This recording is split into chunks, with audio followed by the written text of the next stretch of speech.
Yeah.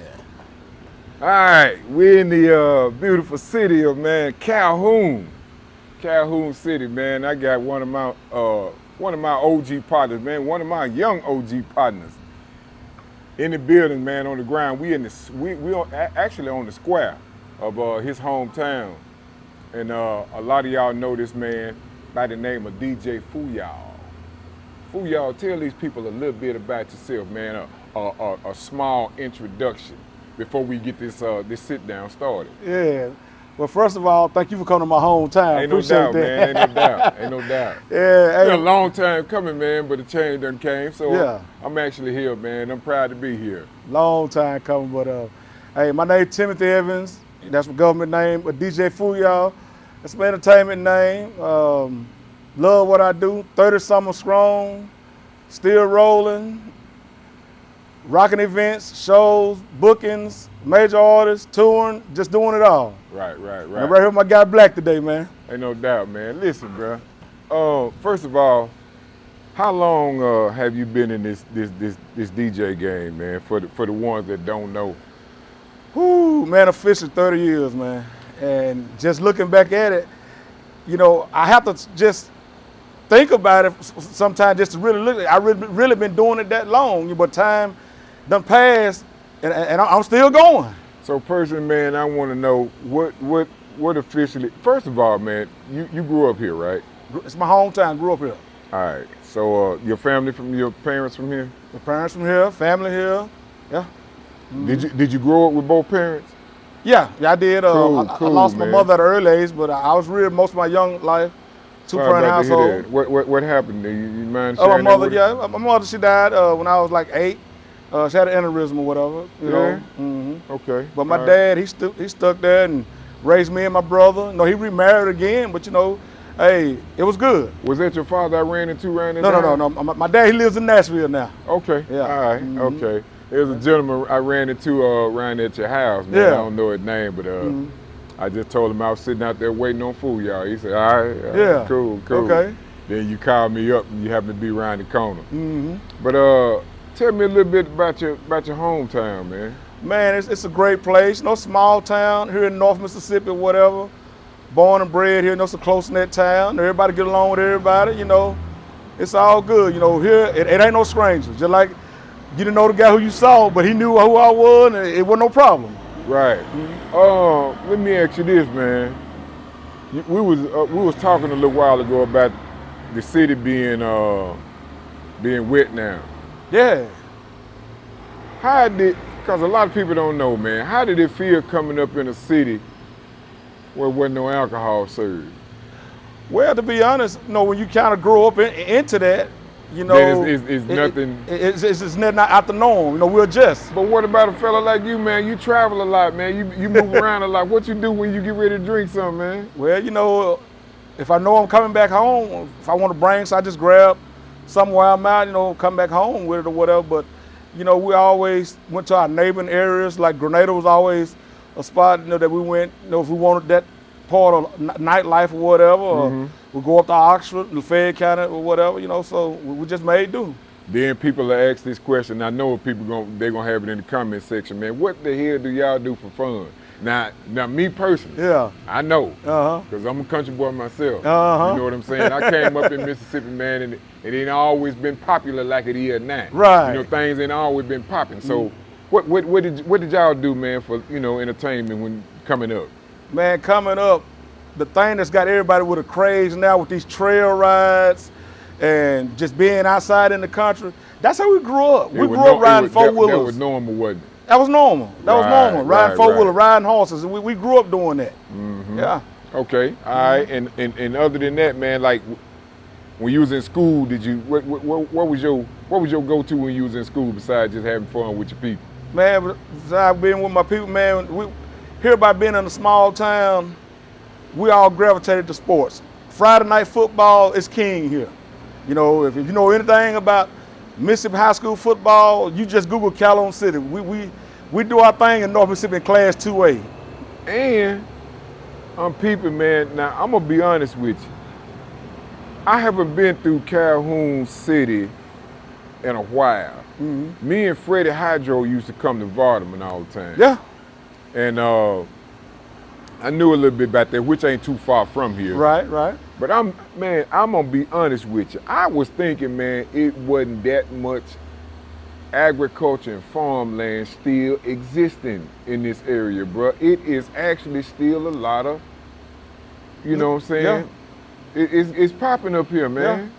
Yeah. And what people don't realize is, man, Mississippi Delta services all over the world. All over. With agriculture, man, corn, catfish, cotton, sweet potatoes, yeah, cotton. It's still up here. It's here. Man, listen, man. That keep you living for a while. Yeah. That's like we sitting right here on the city square right here. You look at these trucks coming around, these flatbeds, nothing but sweet potatoes, in and out, moving, commerce, money, yeah. Man, that's crazy. and folks talking about ain't nothing in Mississippi. Yeah. All right. Don't knock it till you try it. Yeah, now don't let it fool you. Don't let it fool you. Yeah, yeah, because we servicing the world. A lot of that high time fashion that y'all be wearing, they had to get the cotton from here. Come from right here. Come from right here in the Delta. Yeah. Yeah. All right. So other than that, man, just kicking it, man. Was it any trouble to get into around here? Man, it's trouble. You can find trouble anywhere. Yeah. But just a good thing about being here in a small town like this right here. Whatever I do over on Carter Street, before I can make it back to my house, my mom and dad already know it. And I got to face them when I get home. And it's still like that. And so being from a small town, it's still somewhat to that. And they say it takes a community or village to raise a child. Yeah. Here in this small town, you're going to have your problems everywhere you go, but right. It's still solid here. You still got good folks looking out for good folks. Crime, low. Yeah, low crime rate here. Like I said, you had your problems here every now and then, but over and all, man, there's a lot of people that once lived here, moved away, had careers with jobs, but in their retirement year, they're coming back. They're coming back home. They're coming back. They're back here. Raise a child in the way they should go. They will not depart. They will if not they depart. do, they will be back. Yeah. So, did you have your first girlfriend here? And stuff like that? Oh yeah. All that took place in early days, And, how early for y'all? In my TI day, they ain't gonna miss the name now because they married now, so it is what it is. But, already? It's all good though, man. I love my hometown, and that's basically why, I'm still kind of still here, I was gonna get to that question, but before we get to that, man, what elementary did you go to? I went to Calhoun City Elementary School here. It's right down here by the light office right here, and went to elementary school there. My middle school was the school passed in the neighborhood over there. That was my middle school. I went to junior high. Okay. And our high school, we had a new high school built here a few years. Well, it's been quite a few years, but if you go look at it, it still look new. And I salute our administration for that because they keep all our school properties up. And I salute them for that. All right. How big is Calhoun City? As far as population, I think the city limits maybe a couple thousand or whatever, but like our school district or whatever, we cover all of the city limits. Then we go out into the county too, just depending on what direction you go. But our school district is divided up into 3 sections that cover Bruce, Calhoun City, and Vardaman. But we're all one school district though, just depending on where you stayed in the county.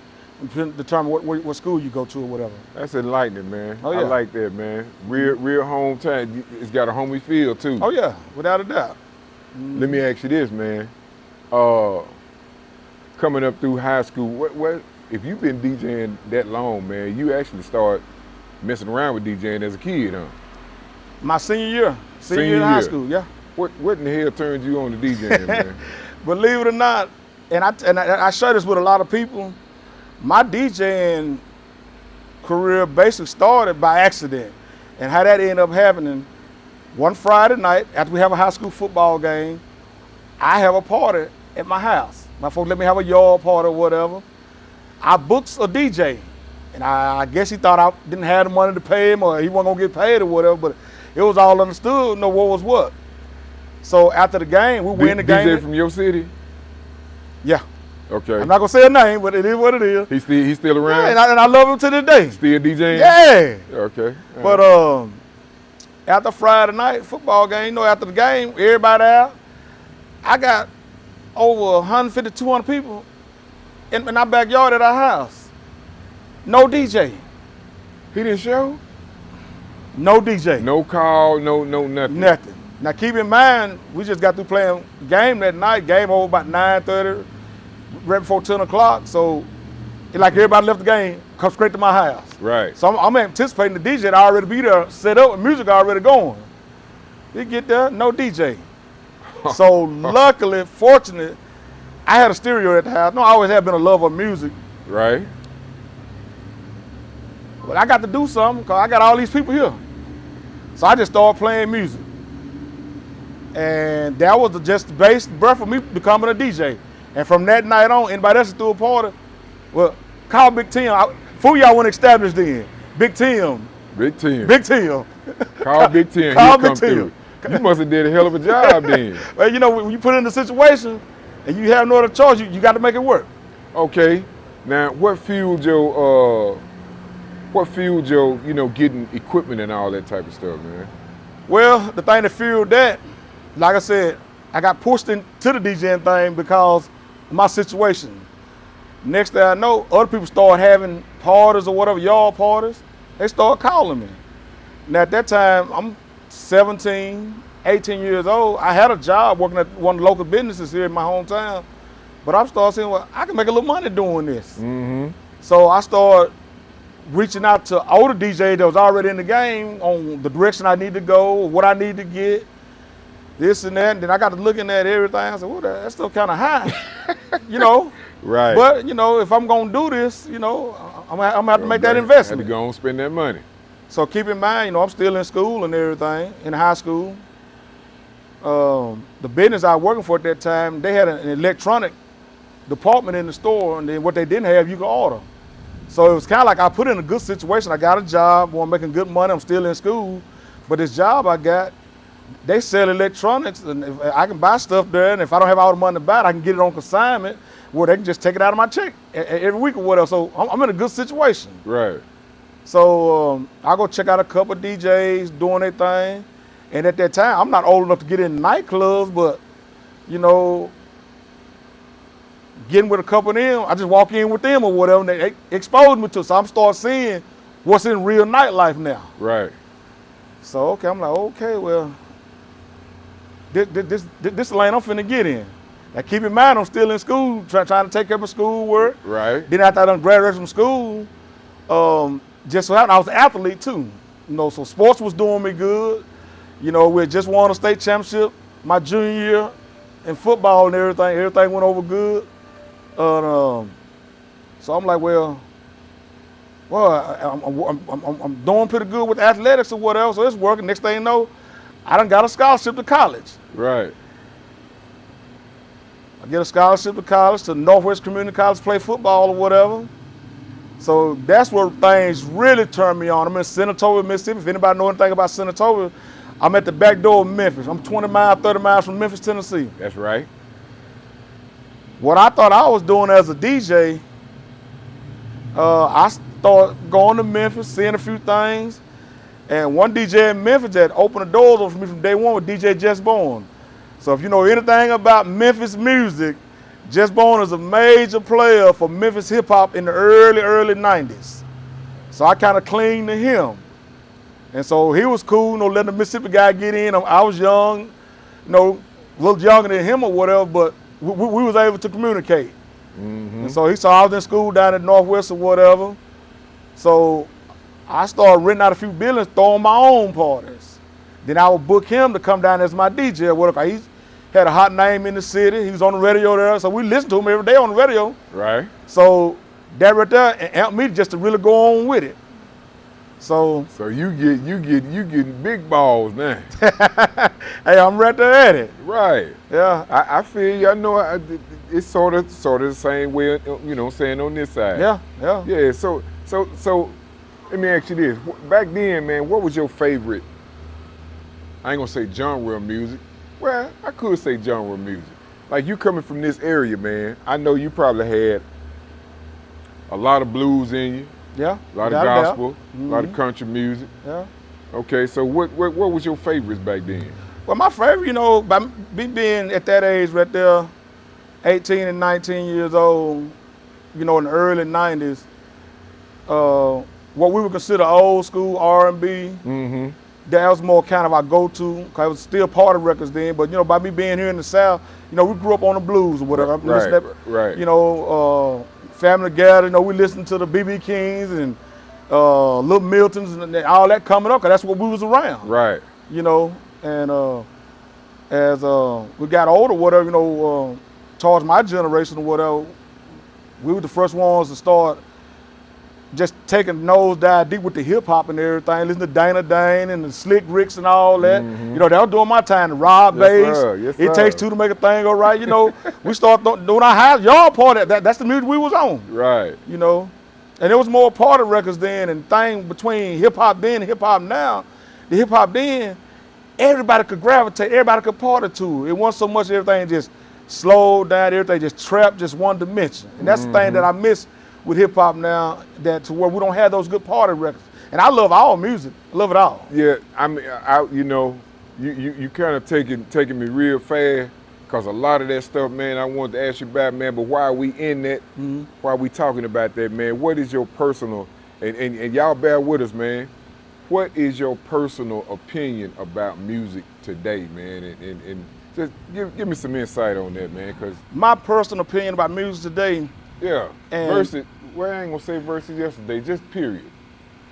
As a whole, I'm still good with it, but a lot of our young artists now, they limit themselves on the potential that it could be. Why you say that? For one, they look at, from what I see, I get it to where a lot of them think it can only be one way. And when I look at good quality music, open that door up. There's a whole world out here. Break that down a little more.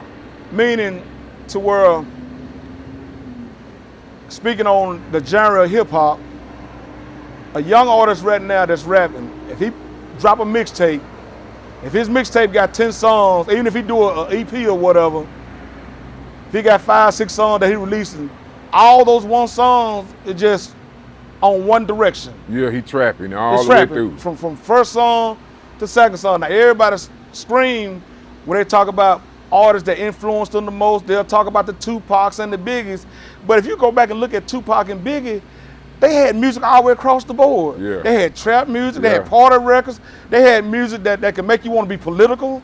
They had music that'll make you want to be where if you trying to get it in the streets. They had music that cover all genres, I mean just all levels. What do you blame that on? What do you think that come from?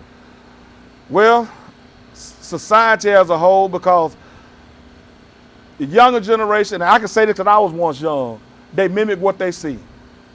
And if they see this is what it is, to have the flashing money, the flashing cars and all that, if this is a persona that they pull off, that's the persona they're going to get it wrong with, because that's what they see. Huh.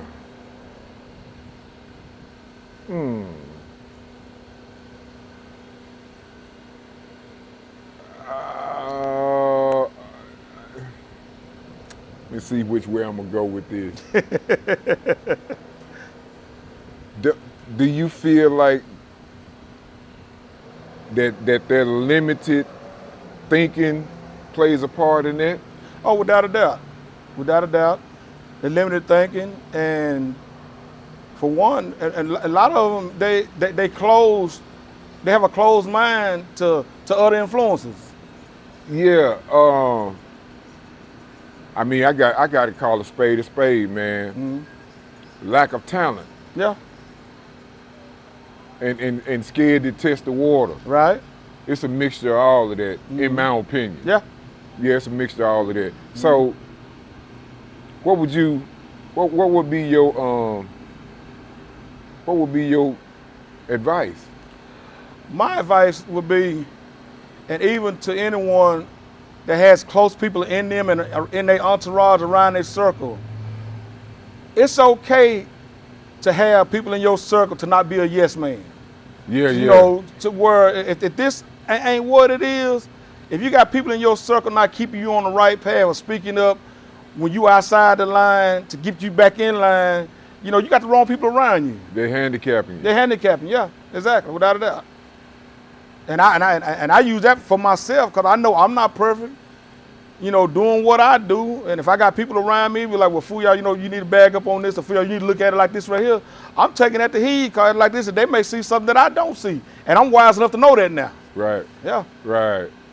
Yeah, that's some good advice, man. You know, a lot of this podcast and, man, the interviews that I do, man, really be to educate. Mm-hmm. Well, I'm gonna be honest with you. 70% of it is to educate. Right. And we need that. It's not necessarily entertainment. Mm-hmm. And you know, interviewing people that I personally know plays a major part in that, because you can kind of go somewhere where, you know, if it's somebody you don't know, right. You know, you be scared to break the ice and talk about certain things.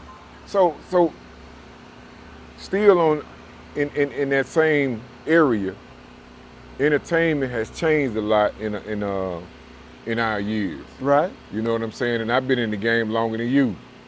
But how do you handle things when it comes to the relationship between artists, labels, promoters, club owners, and DJs? Mm-hmm. Because I feel like the respect for the DJ has fell off. Oh yeah, a whole lot. Respect for the DJ, it's like the Twin Tower. It's ground zero right now. And my thing for me, you know, I got on to speak how it works for me or whatever. Even dealing with club owners or whatever, I deal with them from not only from a DJ standpoint, but a promoter. Because I look at it to where if I come into your business or whatever, I'm coming to your business as an entertainer and to bring you business. Mm-hmm. So with that being said, you know, it's just not so much me coming there and you just paying me to play music or to entertain your crowd. I'm coming there to bring a whole complete experience to it, and hopefully bringing people that ordinarily wouldn't come to your business. So it's a kind of win-win for both of us. Let me ask you this. What about that DJ that doesn't, not the DJ, what about that club owner or promoter that doesn't respect what you bring to the table? And the reason I'm saying is because Fuyal is a hell of a DJ. Mm-hmm. You're a hell of a motherfucking DJ. So a person already knowing that and still trying to short you. Well, you know, or not respect, you know, respect the crowd. Well, you know, with all due respect to that particular club owner, promoter, whatever, you know, I salute my hat to him, and I just want, you know, I just move on past. Keep on going. Just keep on going, yeah. Oh, yeah. Do you think, okay. Because I'm a strong believer. I'm always going to be where I feel I'm appreciated. If the appreciation is not there, I'm not there. Give me a personal experience that you've had. You may not want to give any names, but a personal experience you done had with maybe a club owner or promoter or something like that, man, where you had to, you know, respectfully check them. Yeah, well, you know, situation, like I said, we're not mentioning no names, but situation I had to deal with at a club promoter that I was dealing with or whatever, you know, helping them build a night or whatever. And once the nights got solid and everything, you know, we had an agreement on how we was gonna roll everything from the start. But once things took off, and which I knew how it was gonna be, because I knew the work that I was putting in to make it work. Mm-hmm. But then after things took off, you know, and some people just got a problem with seeing a DJ walk away with X amount of dollars. There's no cap you can put on a DJ when he's doing his work and he's promoting. There's no cap on that.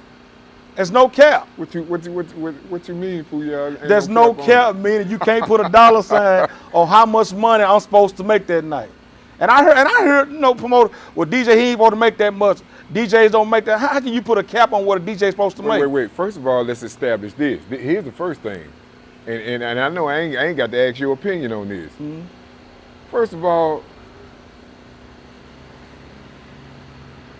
in respect to the entertainment and what's going on, the DJ is the main power in the club. Thank you. It can make your night and show can break your night. I mean, the DJ has the influence to do almost anything he or she wants in the course of the night. The course of the night, exactly. And the thing with it, They go for now. I hear a lot of club owners and promoters and club managers say it ain't the DJ, it's the drinks. Well, if the DJ ain't playing right, they ain't finna buy no drinks. Also, the DJ got to be more than just a DJ. He has to be an MC as well. MC as well, he's the voice of the club. And a promoter, just like you said, right. to promote the drinks, the food, tipping the bartenders and the waitresses, opening time, closing times, other nights that they doing stuff. Yeah. DJ got to be the voice of the club.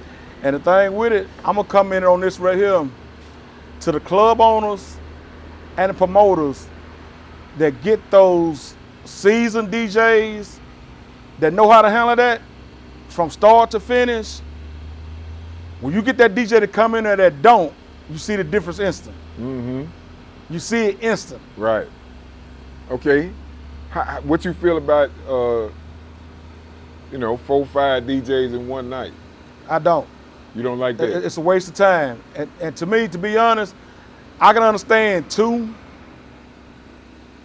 but having 3 and 4 DJs,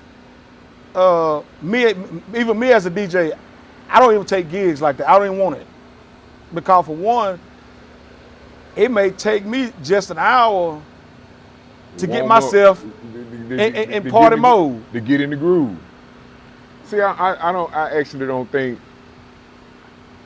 I'm not going, well, I have to. I got to blame that on the Johnny Come Lately. Yeah. Because that wasn't a thing in my day. Right. You know what I'm saying? It just wasn't a thing. And like you said, I don't come already primed up and warmed up. Right. All the time. Now, maybe if I'm coming from another gig, I might be already kind of warmed up. And then that's a such thing as being too warm. Right. Sometimes. You come in and you burn yourself out or you burn the crowd out. And then you hunting and pecking the rest of the night. As a DJ, I'm gonna ask your opinion on this, because this is one of my things. I really don't like playing the same song twice in a night. It's too much music for you not to. Right, unless I'm trying to break, and then I'm gonna do it differently than I did, saying the first time I played it in the course of a night. Man, there's a million and one things we could be talking about, but I feel like with Fuyal, there's some things that does need to be talked about, as far as the DJ field, man. What's one of your pet peeves? Man, one of my pet peeves, especially if I'm in a nightclub setting, is the sound and lighting. I want my sound and lighting to be up on game. Even if I got to pull my own rig, I don't mind. Cause if I pull my own rig, I know what I got. Right. And that be the one thing right there that a lot of promoters and club owners, they don't be up on that. Is making sure the sound quality. I ain't saying you got to have $1 million sound system in there, but gotta be the decent. Sound, it got to be right. Yeah, cause if it ain't, then everybody looking at you like a damn fool. Thank you. and it's not only, it falls back on the establishment. So whatever night you pushing for that night, it tarnishing the name of everything. Yeah, burning everything up. Yeah. All right. In the DJ game, do you feel like artists need to, start back getting their relationship with DJs? It should have never got bad no way. Because like this right here, yeah, true enough, with social media, people post on Spotify and the YouTubes and everything, but that hands-on, seeing people actually have a real reaction to your music, you got to rock with these club DJs. Ain't no way around it. You can look on this, well, I got X amount of views on YouTube or whatever. Okay, well, that's cool, but how many of them folks actually really rocking to your music other than just clicking on it, click-basing? Another question is, how many of them actually working for you or working with you? Thank you. That you can actually see? Thank you. You know what I'm saying? Organically. That's gonna lead that up to some money, to getting booked for shows and everything. Right. So yeah, you touched on that dead right. You know, y'all. I'm gonna be honest with you. A lot of people need to get. I ain't gonna say a lot of people. A lot of you sucker DJs need to get that in your head. Yeah. And a lot of you artists need to get that in your head as far as building a relationship with the DJ and respecting the DJ. Yeah. They're respecting the DJ as like you said, it's the win all the way left. Yeah. And I'm gonna tell you the thing where, you know, I have so many artists reach out to me, this and that, and be like, well, you know, Fuyal, once I get on, this and that. I'm like, dude, don't once you get on, I'm not worrying about that. I'm telling you what you need to do right now. What you do right now, this is gonna help me and you both. Then it helps me where I can get behind your music and really push it. Mm-hmm. You know, this is when you get on or whatever, you know. How many DJs done heard that? Then when the artists get on, they ain't look back. They ain't look back. And the thing that get me with that, when it's guys, I know for a fact that DJ been down with you from the start. I got that. Now you done got on, blew up. Now you got a DJ from Atlanta, you got a DJ from Dallas, a DJ from Cali, even a DJ from New York. You got them touring with you, getting the reaps and benefits that DJ with you from day one should be there getting that you done did the work for. Done put the groundwork in for. You done laid the ground. Don't you hate that shit? Man, I've seen it too many times. All right, let me touch on something else then. How about the folks that used to answer the phone for you? They won't answer the phone no more. Man, I'm gonna tell you like this right here. Me personally, I got the same number I done had for the last 23 years. And people be surprised, damn, Fuyal, you still got the same number. Yeah, you just ain't call. Or you just don't answer when I do call. Mm-hmm. It is what it is. What's the weak excuse you done heard? Man, I got a new phone. Man, everybody got a Google account where everybody whole phone can't go to that new phone now. Come on now. But hey, that's your story, you sticking to it. It is what it is. Yeah, it is what it is, man. Yeah. All right. And these I ain't gonna say they're not big time to us, person like me, but these artists that have sort of succeeded and got locked into a position, and they forget about the days of them doing promo and promo runs and calling your phone every week, asking can you spin their music, and now they done got where they need to go. Sort of like you were speaking on a little while ago, but I'm speaking as far as the industry people. Yeah. Man, I'm gonna tell you, that right there, the thing they be failing to realize, and I had to see this firsthand on both sides, from a DJ's perspective and being a manager of an artist's perspective. That promo run, it's a never-ending thing, because once you do that one time, every new project you come back with, behind that, you got to do that same thing. Yeah. So why abuse them relationships and let them get unease or out of touch? If this music thing, what you trying to do for real, these avenues that you going down right now, you got to keep going down that same avenue. So why not build good relationships, keep good relationships going, then it makes it that much more easier. Because the same thing, the same people you meet going up the ladder, you got to meet them coming right back down. Boy, and when you meet them come back down, that line real long. Real long. Say it long, huh? Man. All right, so what else would you like the people to know, man? What else you want to touch on? Because we got a little time, man, to spread some love, man, and some knowledge. Yeah, oh yeah. I do know one thing that we talked about before we cut the camera on, that I want to touch bases on, is about your city becoming wet now, and also having a black mayor for the first time. And he's happened to be a homeboy of yours, yeah, right? Oh yeah. Okay, tell us a little bit about that. Well, here in Calhoun County or whatever, we've been dry, for pretty much all of my life. But a few years ago, the county seat became wet, which was a good thing. Our county seat is Pittsburgh, Mississippi, whatever. That's where all our county offices are at or whatever. So it became wet. So after, here we is now, maybe 5-6 years later, Calhoun City, along with Bruce or whatever, that's another city within the county, just became wet or whatever. So opportunities here. I think November the 1st will be our official day, you know, for alcohol sales here. Okay. So that's a major milestone for us here, you know, to have that opportunity to come here, and hopefully, you know, it brings some more opportunities here. Do y'all have a club here? No, we don't. No, we don't. Never? Never. So, what did, house parties, what did y'all do? Like, as far as nightlife, like I said, geographically on the map, if you look at it, Calhoun County, we're neighboring to Grenada County. Grenada County has always been our first step for nightlife. Once we crossed into Grenada County, which would be Gourd Springs, Mississippi, we always had our nightlife spot there in the county of Grenada and on into the city of Grenada city limits. And then from there, either there to Oxford or whatever like that. how far is Grenada? Grenada here is exactly 31 miles. Okay, and you had to travel that going to. Let me ask you this: are there any clubs or any nightlife that was existing when you first started DJing, or when you was a child, that's still in business today? Anywhere like in the triangle or the square that's around? There's nothing. No, 'cause everything that once was, they done closed down. The buildings are no longer there. Any kids that took over family businesses in nightlife that's in existing? No. Nothing like that. No. Wow. The closest thing to that would probably been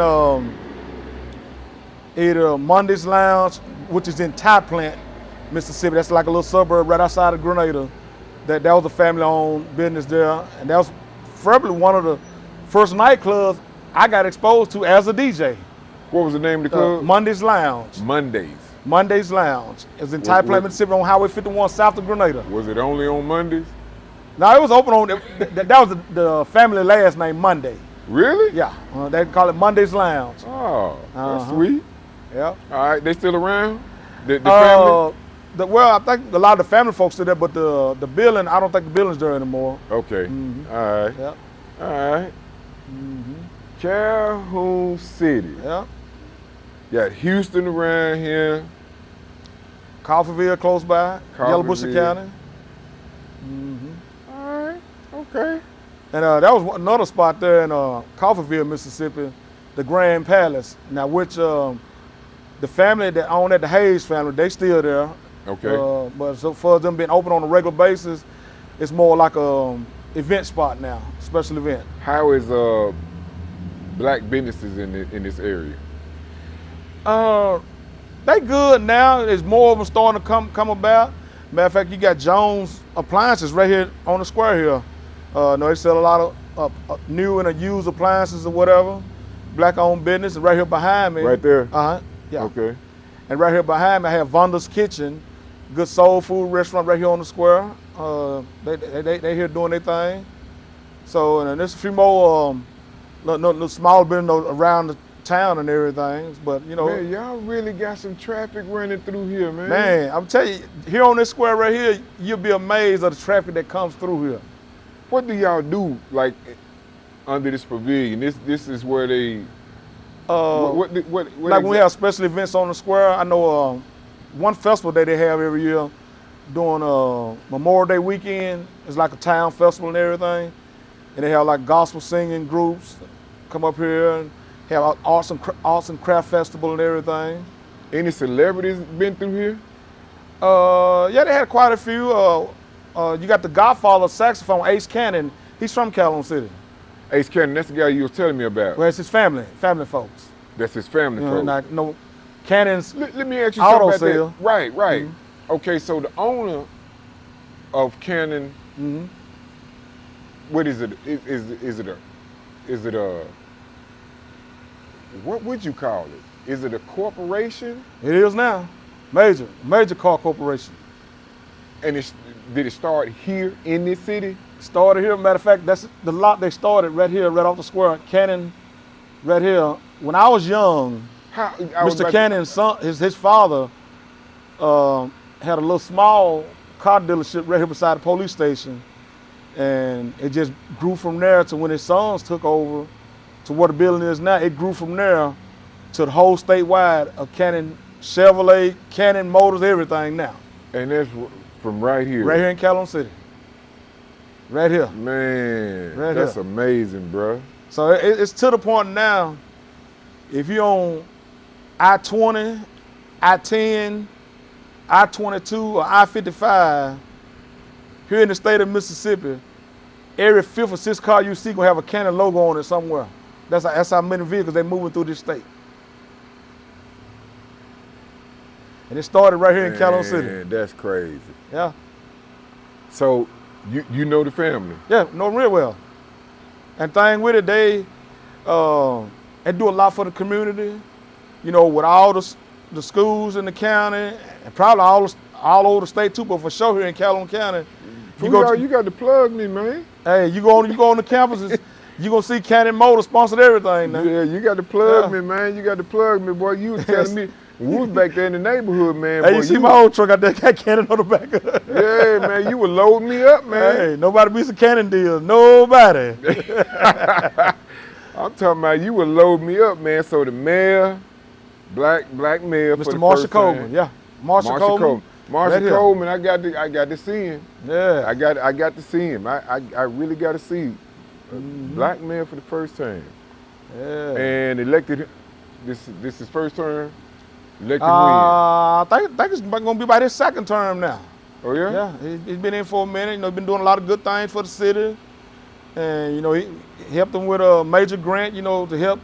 You know, with the flood you was telling me the flood about. use and everything. So man, hey, he's doing some things. Like we got all these buildings around the square here. Some of them vacant, and some of them, you know, them been kind of condemned or whatever. But you know, he came in, you know, got everything cleaned up. So even though you may see some buildings that's vacant, but they all getting renovated for new businesses to come in. So what's it gonna take for Fuyal to get a little spot, man? You know, a little entertainment spot going. Well, you know what? We shaking the bushes right now. Hey, we shaking that plum tree, trying to make something viral now. Trying to make something happen. Trying to make something happen. Yeah. All right. But you know, hey, within whatever God's will, it will. You ever got any kickback? Man, to be honest, man, everything that I done wanted to do so far here in the city, even with the county or whatever, it's been nothing but support, love on all ends, and for a lot of my people that hold political offices, you know, within the county and the surrounding areas, you know, during their time for campaigning, you know, they already reach out to me, you know, to help with their campaign, you know, and I do my part with promotions, radio spots, everything. Man, how did you become such a good DJ, man? And you was telling me about, I know we touched on it briefly before, you know, some of the folks that you fell up under, you know, when you was coming up. Did you pick up bits and pieces, man? How did you become? Man, just who else in this city? And like I said, going back to the early 90s, 91, 92, 93 or whatever, when I'm in Senatobia, I'm in Senatobia going to class, going to football practice. When I had any free time, I'm 55 North, I'm in Memphis. And during my time doing that, I'm at Crystal Palace every Sunday. Crystal Palace skating ring on 3rd Avenue. Right. Rocking with DJ Jessbone and another legendary DJ, DJ BK out of Memphis. I'm seeing MC Homicide, 8Ball MJG, Juicy J, DJ Paul, all them before who they came anywhere to what the world know them as today. Right. I'm watching 8Ball MJG do a song called Smoking Chicken and listen to the lyrics of a pimp every Sunday at the skating ring before they anywhere to where they is now. Right. Now, if y'all know anything about 8Ball MJG, Google them songs right there. Smoking Chicken, listen to the lyrics, that's way before Suave House, way before any of that. Right. I imagine you saw Tila coming up too. Got him on speed dial right now. Yeah. I got to get with Tila, man. Me and Tila used to be real close, man. Yeah. I got to get up with a lot of artists, man, that, you know what I'm saying, I used to keep up with, man, and get interviews, because a lot of them done fell back in the cut, and people don't really know nothing about it, especially these young DJs. They play them and they don't know nothing about it. Right. They don't know nothing about them. Actually, some of them don't even know their name. Yeah. And you know, Blakk, just to go along with that, what you just said right there, that's one thing that helps me as an edge of being a DJ.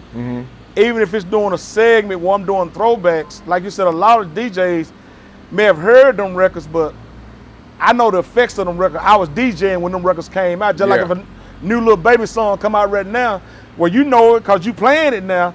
Those records, I know 'cause I was playing them then. Mm-hmm. But then I can adjust to what's out now too. Right. That's the importance, man, and that's why I try to tell a lot of young DJs, man. It's you know what? I can't even get into it. I'm gonna tell you why. Everything we done touched on really builds on that. Oh yeah, without a doubt. The relationship and all of that, and you know, all the way down to folks being Hollywood, the DJs and the artists. Yeah. It's not necessary because we both need each other. Without a doubt. But you got to realize, I keep trying to tell the folks, man, you got to realize, man, you go in the booth and make a song, you go spend, on your studio time, getting it mastered and all of that good stuff, man, and bring it out. You ain't shit without the DJ. Nothing at all. Real Nothing at talk. all. 'Cause your And song, you can say what you want about Spotify and all of that, but you ain't shit without the DJ. there it is. I'm talking about that nightlife.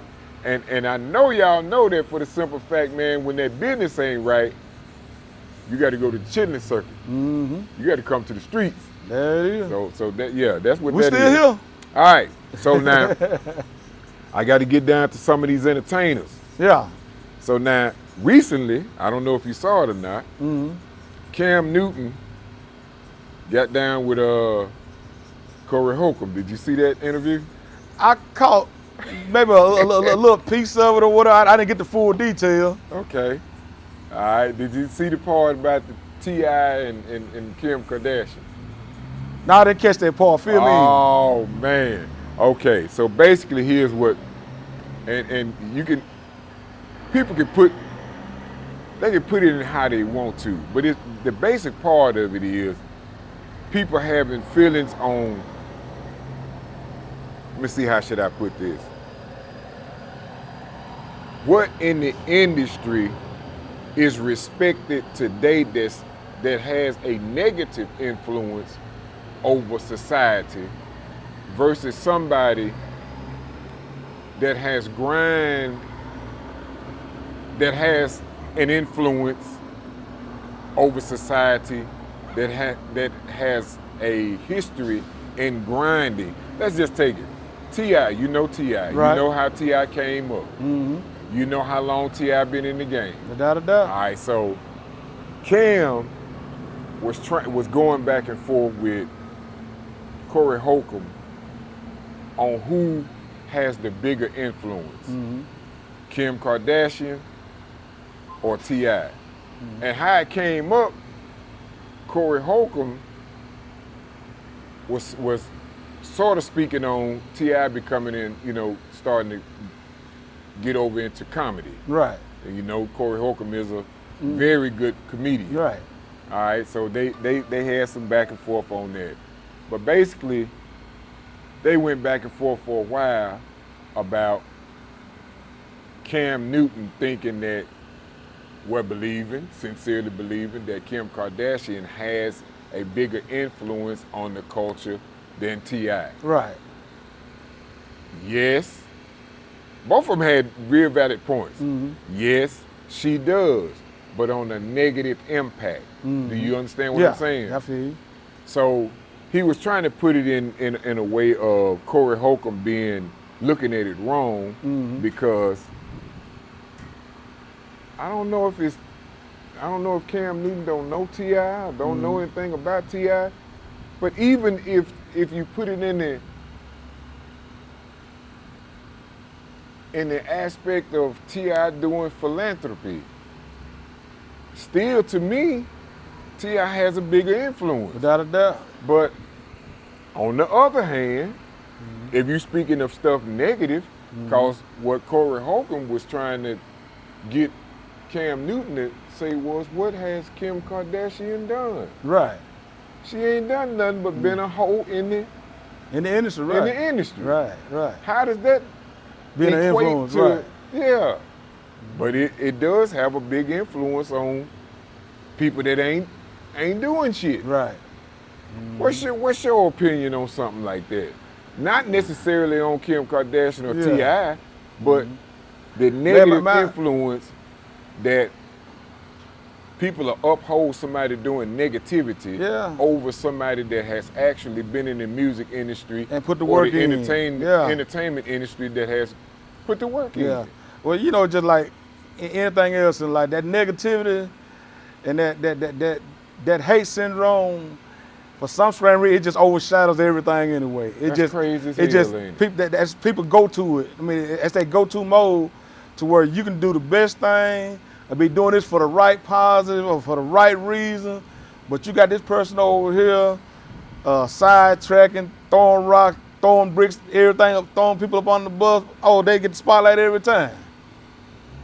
And no name mentioned, but my prime example, you take my guy Charleston White. And I got a show book for Charles White first top of the year. Yeah. You know, but the thing with it, he said himself, he started out being a neighborhood, political, do-right kind of guy.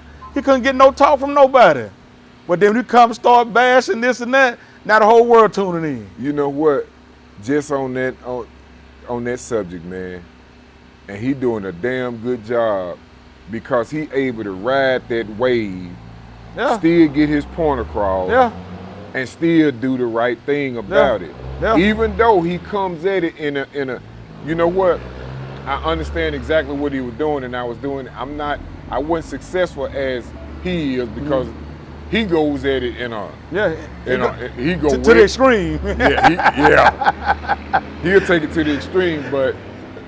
And I looked at a comment he made the other day. He said, they say they gonna kill me, but they ain't killed me yet. Right. And I said, they ain't got him yet. Right. But he made it clear to where you be mad at me for a minute, but by the time you finally see me, you don't even know what you're mad at me for. You be like, there go Charleston White. Because it is nothing in the beginning. It's nothing in the beginning. So my thing was speaking on politics, administrative figures, the music industry, genders, races, and that religion, that type of stuff was, I always loved to, my angle was stimulating emotions. Yeah. You know, stimulating emotions. Mm-hmm. But,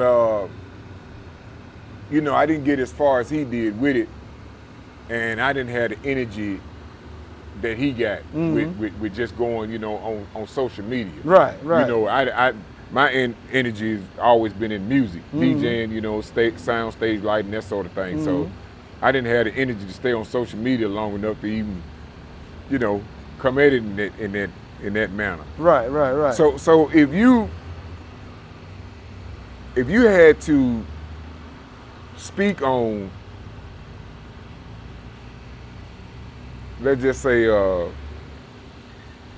the ever popular Diddy situation. If you had to speak on something like that, what would be your, what Fuyal got to say? Man, like this, even with the whole Diddy situation. Or anything in that area. Yeah. Well, we can take Diddy. We'll take Diddy. Hey. What I've been a Bad Boy fan a long time. Even back when Bad Boy was hot in the 90s or whatever. But, you know, just like this right here, too. Just like everything coming at him now, this or that or whatever, you know, I'm hearing it and I'm seeing it, but I'm also mindful enough to think, well, it's got to be more to this than what's being revealed, you know, to the media and everything, because this man got over 30 years out here doing what he do. So if it's a thing with this liquor company where they feel disrespected, they come at it in some kind of way, you know, because I'm like, for all these allegations, all that mess ain't just happened yesterday now. Ain't no doubt. Just be at now, you know. Ain't no doubt. Do you think, I'm going to put it, I just got to be real with it. We already know how the industry is. Yeah, without a doubt. All right. People call it conspiracy theory and all of that. But every black man that go up that ladder, I believe, got to come down. Yeah. That. It's a history of it. Mm-hmm. It's very well known. It's very well seen. I mean, with the Michael Jacksons, the Princes, you know, the Martin Luther Kings, the Malcolm X's, you know, and even some of today's people that have been, you know, the R. Kellys, the Bill Cosby's. How we gonna win, man? Man, it's hard, but you know the thing with it, if we can find a way to have our own, and which that's never gonna happen because the industry itself is not gonna let that go on. You know. You don't think so? There's no way, because if it could, it would have done happened by now, and overall we have our own. But what about this? I don't know how biblical you are, but there's in Deuteronomy 28 chapter. Okay. There's actually scriptures about why we can't get ahead. Okay. And it says, quote unquote, I'm paraphrasing, that your store will never succeed because you're not respecting the law, statutes, and commandments. You're not obeying God. Mm-hmm. And I see that to a certain degree. Yeah. You know what I'm saying? That's understandable. We can, and you know, everybody got their own, you know, they say, my God, you don't know my God like I know my God. Right. You know, everybody got their own little opinions and this, that, and the third. Mm-hmm. And it also speaks on that as well, about being, you know, it's one God. Right. We won't get too deep into that because, you know, we pluck folks, you know, their feathers. But I feel like that's why we can't get ahead. Yeah. It's because of the disobedience we have for the Most High. Mm-hmm. So what is your opinion on situations like that? You know, you can see, I mean, even if you take it out of a you know, if you take it away from under the umbrella of religion, how much wrong we doing? You know, we were speaking just a little while ago about people flock to the wrong. Right.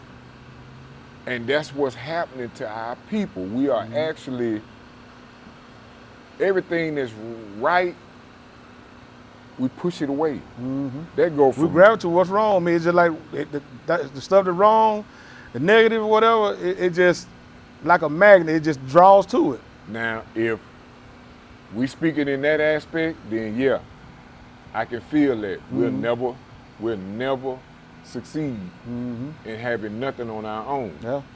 But how long must this go, man? Because Man. if it's like that, why are we still in the fight? Yeah. I mean, you have to ask yourself that question, you know, because like I said, with all time done passed, it's like things, like it never changed. Yeah. Yeah. I mean, you know, we can't get too deep in it because we'll be sitting here, man, 2-3 hours.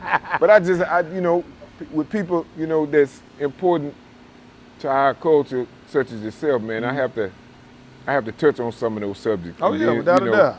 With me and you, I know we ain't finna ruffle no feathers, me and you, right, with each other talking about stuff like this. So I just have to ask your opinion, man. Listen, what with this everything that's going on now, you know, we're speaking briefly on the Diddy situation, but what can you tell DJs, artists, black entrepreneurs to do better, not to get into situations like that?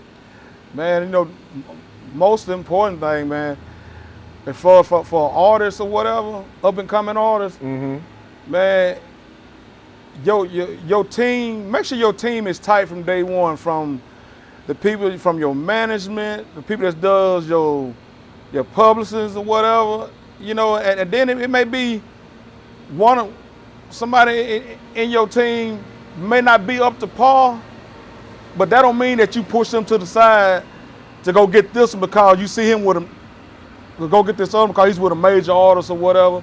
Because sometimes it takes you dealing with this person to have those mistakes for the whole team as a whole to learn to do better going forward. Right. And make it work with your day one, because those are your people when things started, when it wasn't nothing.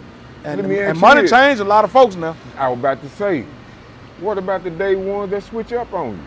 Yeah, and like I said, it goes that way too. And if you got day ones that switch up, and if it be to a point to where you can't come back from it, no, that's where you cut your ties and move on. Yeah. A lot of times though, Fuyal, when you cut the ties and move on, man, that fuels them to attack you more. Yeah, they do. And you got to be ready for that, you know, because all that's part of it. That come with it. Yeah. You know, if you done broke bread with people, and all of a sudden, you know, things ain't right or whatever, and I understand ain't nothing guaranteed to last forever, but you know, if you maintaining good business on your part, everything else is gonna always take care of itself. Yeah. And I don't care what people say, what's what. If you did good business on your end, believe me, it always gonna take care of itself because people watching. People are watching. And like I said, speaking from personal situations, from management with an artist or whatever, you know, I done had labels to tell me, Fuyal, you doing everything you supposed to do. Just keep doing your thing. Mm-hmm. You know, if you having problems with, you know, with an artist or whatever, and they're not moving like they need to move to get business done or whatever, hey, you just gotta, you know, keep doing your thing and hey, keep it moving. Yeah, just stay in your lane. Stay in your lane. Yeah. Man, it's crazy out here, man. Mm-hmm. All right. What artists have you worked with? Well, I got two of them doing my thing with now. That I'm help pushing. I got my girl Aziatikk out of Memphis.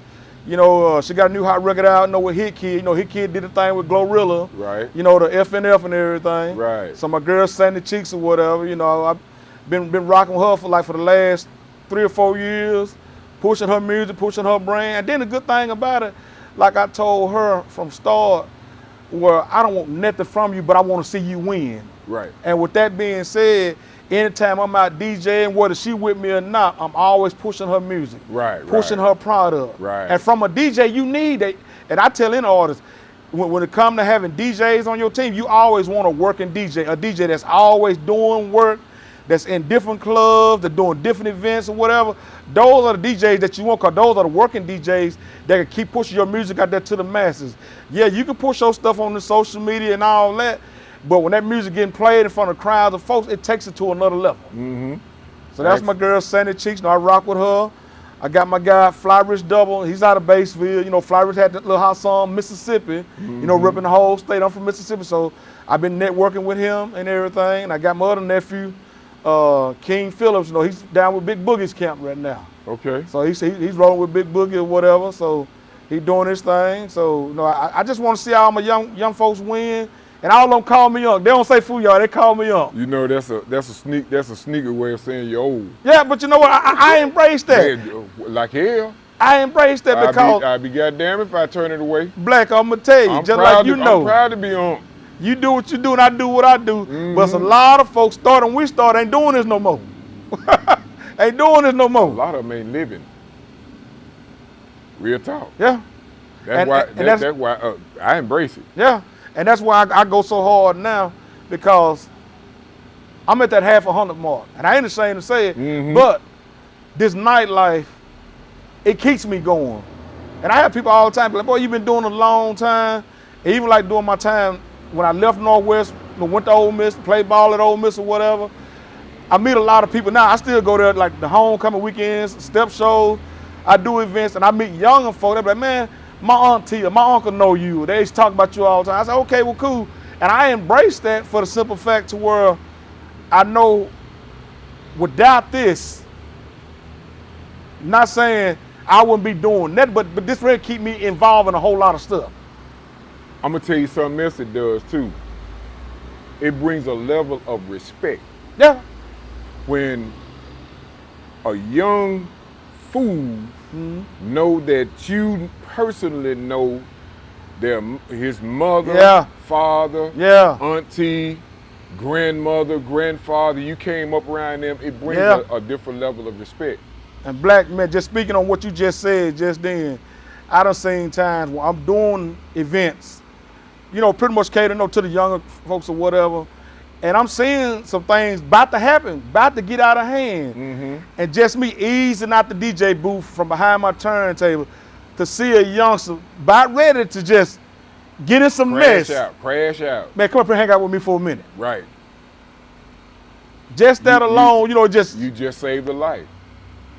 You just saved a life. And dealing with these youngins now, it can go left blink of an eye. Yep, actually can. Yeah, actually can, bruh. We got the. I tell everybody this, and I know my audience get tired of hearing it. We gotta sit down again, man. Man, hey, I'm with it, man. And you know, I hate it took this long for us to actually get together, man. You know, and I apologize, man. I know you've been at me for a minute. I'm gonna tell you something about that though. Don't even apologize. Timing is right. Yeah, yeah. You know what I'm saying? Mm-hmm. It wasn't meant to happen when I was asking about it, and I done learned to respect that. Yeah, yeah. You see what I'm saying? Oh yeah. And that's what I'm gonna tell you. You just spoke on it a little while ago. It keeps me going. Yeah. Yeah. You see what I'm saying? Like it wouldn't have, if my brother didn't have to come up here and get a truck in Tupelo, I wouldn't have been up here today. You see what I'm saying? Look at that. I wouldn't have been up here today. And as soon as he said what he said, he called me last night, well yesterday, and asked me to bring him to Tupelo to pick up a truck. Ding, Fuyal. It hit my mind. There it is. I got to holler at Fuyal while I'm up there. I actually went by and checked out the Elvis Presley Center while I was up there. I done been up there 1,000 times, man. Yeah. It started changing and evolving. I went up there and got some footage, man, and gonna put it online, man. Let some of the young folks check that out. But you know, I had to say a couple of things about it. Yeah, you know what I'm saying? Yeah. A lot of folks don't know where Elvis Presley, got that music from. There it is. There it is. You look deep behind into it, you see where it's at. Yeah. There it is. Aziatikk gonna tell them about it. Yeah. You got any shout outs, man? Anything you want to say, man? Man, just shout out to all my people, man, in Mississippi, man. From South Haven to Gulfport, from Reading to Vicksburg and everything in between, man. Love my Mississippi folks, man. And shout out to all my folks at No Mercy No Mercy Records, man. Hey, and shout out to my guy Pride. Hey, hold it down, boy. Hold it down. Man, yeah, Pride, man. Shout out to you, man. What Pride doing now, man? You gonna get back in this thing? Hey, we just trying to get him through his situation, man, and we're trying to make it work, man. Okay. We're trying to get him through his situation. So Superstar Pride, hey, we still rocking for you, boy. What Fuyal gonna do, man, when it start to retire from DJing, or are you gonna retire?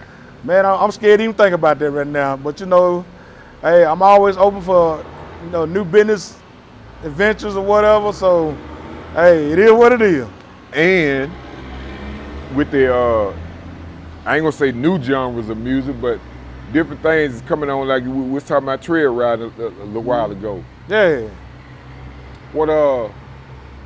What's your advice for new genres or new styles of music, or artists that's doing new styles of music? Don't be scared. Don't be scared. Put your foot on the gas and go do it. Cause like this right here, what may not sound good to you, the world may love it. You sure right about that, man, because there's been some stuff that came out, man, in my day, man. I was like, man, there ain't nothing finna happen with that. Yeah, and next thing you know, it's Billboard charting. It's wide open. Yeah. I'm talking about wide open. All right, Fuyal, man, we're gonna get up out of here, man. I got to eat, you got to eat. Man. And Too Blakk Too Strong, glad to be back with you, boy. Ain't no doubt, no. Been down with you all these years. Yeah. Once again, man, we on the square, man. Who is Thomas T. Gore? That was one of the mayors. As a matter of fact, he was the mayor here when I was a real young guy. Still living? No, he's deceased now. That's it. That must be a memorial. Uh-huh. Oh, okay. Yep. All right. Who else is important in this time, man? You might need to send a shout out to before we get out of here. Man, much shout out to our legendary basketball coach here, Coach Darren Coffin. He's our basketball coach here, doing his thing or whatever. Homegrown guy, from here just like me, came back to his hometown. He's one of the lead teachers at the high school now. So, man, it's really some history in this city, bro. Yeah, most definitely. And shout out and something. Oh, go ahead. Yeah, and I also want to shout out to my guy, Mr. J.R. Mays. He's over there, a vocational tech building here. So all the vocational work or whatever. J.R. Mays, and he's also the mayor of the little town Durham. So he doing his thing over there or whatever. Okay. So we got two black mayors right here together. Hey, that's gonna keep me up in this area, Yeah. man. Oh, I yeah. gotta come up here and get some words from them. Oh yeah. You know, anything that's got something to do with our people, man, doing successful things, man, I got to get some words from Oh them. yeah, man. So Hey, we got some good people around here, Yeah, man. make sure you plug me in, man. Yeah. All right, we better get up out of here. Two Blakk Too Strong Mega-Blast and media company, Aziatikk Black, DJ Fuyal.